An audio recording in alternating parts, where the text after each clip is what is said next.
শেষ, এখন লক্ষ্মী পূজা, লক্ষ্মী পূজার শুভেচ্ছা। আসলে পূজার শেষ মুহূর্ত এটা, সাউন্ড সিস্টেম তো অনেক দূর যাচ্ছে, আমার কথা তো অনেকেই হয়তো শুনতে পাচ্ছেন।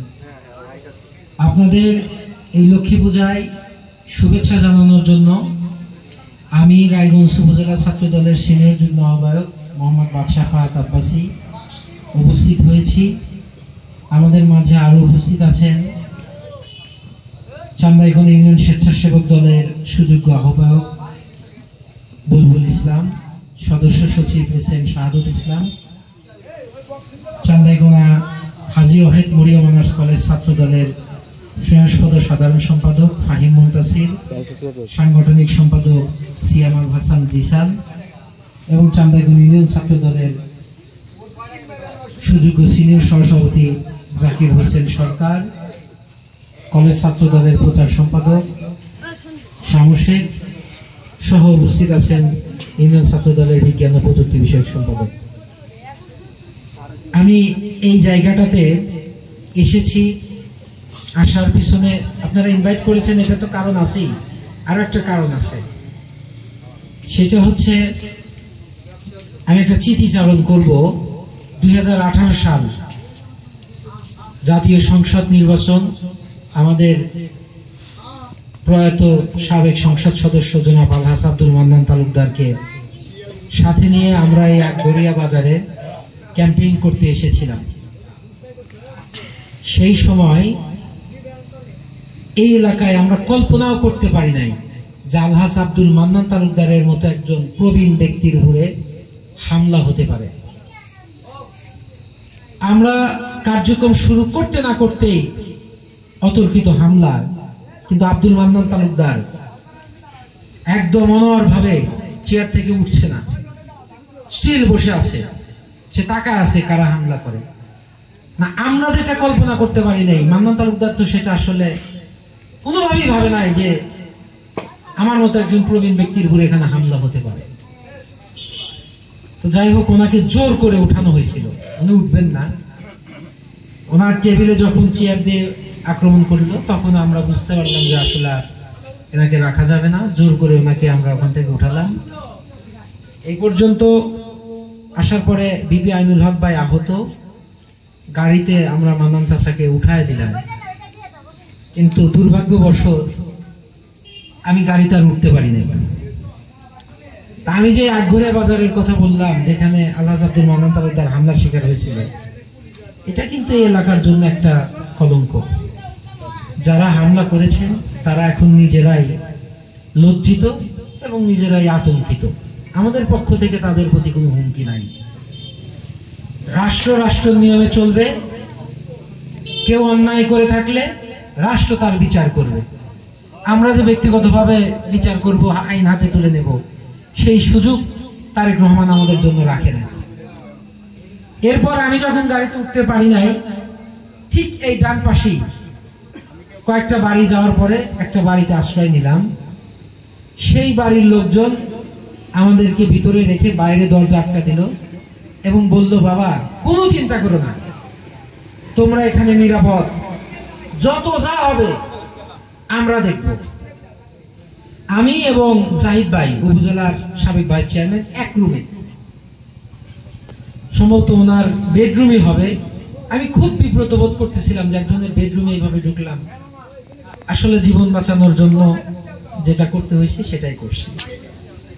তো উনি এক ভদ্র মহিলা, আমি এই জন্যই কথা বলতেছি, হয়তো ভদ্র মহিলা আপনাদের কাছ থেকে জানতে পারবে, কিংবা ইনি হয়তো ইতিমধ্যেই শুনতেছে আমার কথা। আমাকে বলল আধা ঘন্টা পর, বলল, বাবা এখন পরিবেশ শান্ত, তোমরা যদি মনে করো যেতে চাও যেতে পারবে, কোনো অসুবিধা নেই। আমরা বললাম যে আপনারা আবার একটু শিওর হন। তখন নির্বাচনী ইশতেহার ঘোষণা হয়ে গেছে, বিজেপিকে আমরা ফোন দিচ্ছি, বিজেপি বলতেছে এই আসতেছি 5 মিনিট, কি বলেন হামলা হয়, আমরা আসতেছি, 5 গাড়ি ফোর্স নিয়ে আসতেছি। বাট এটা তাদের একটা পরিকল্পনা ছিল যে শুধু আশ্বাস দেবে যে আমরা আসি, কিন্তু আমাদেরকে কোনো সহযোগিতা তারা করবে না, আদৌ করে না। তো যাই হোক, এরপরে উনি আমাকে যখন 2-3 বার ইনশিওর হলো যে বাইরের পরিবেশ শান্ত, তখন আমরা ওখান থেকে বের হয়ে পরবর্তীতে এদিক দিয়ে মানন চাচার গাড়ির পাশে ছিল, আমরা ওখানে গিয়ে মানন চাচার সাথে মিলিত হই। আইনুল হক ভাই গাড়িতে উঠতে পারছিল, কিন্তু বাট উনি আহত হয়েছিল। ওই ঘটনায় আমার হাতে একটা বাটাম ছিল, এটা মূলত আমি রাখছিলাম যে যদি মানন চাচার উপর কেউ আঘাত করে আমি যেন থামাইতে পারি। যেহেতু বাটাম আমার হাতে ছিল, তার মানে তো আমিও একটা যোদ্ধা।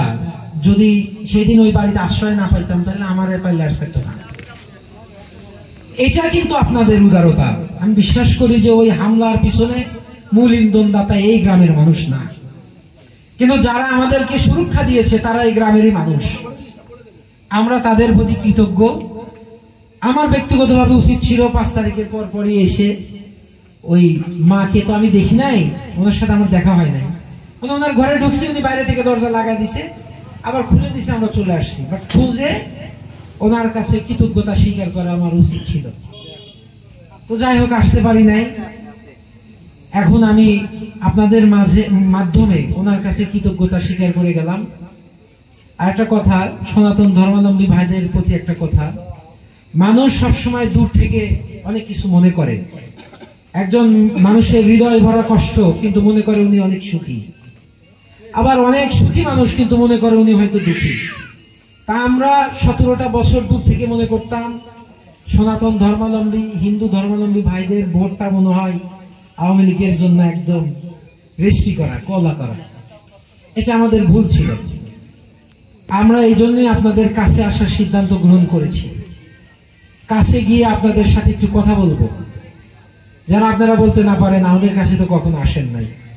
আসলে ধর্মের ভিত্তিতে কাউকে বিভাজন করে কোনো ভোট ব্যাংক আমার পক্ষে অথবা বিপক্ষে, এটা আর ভাবার সুযোগ নাই।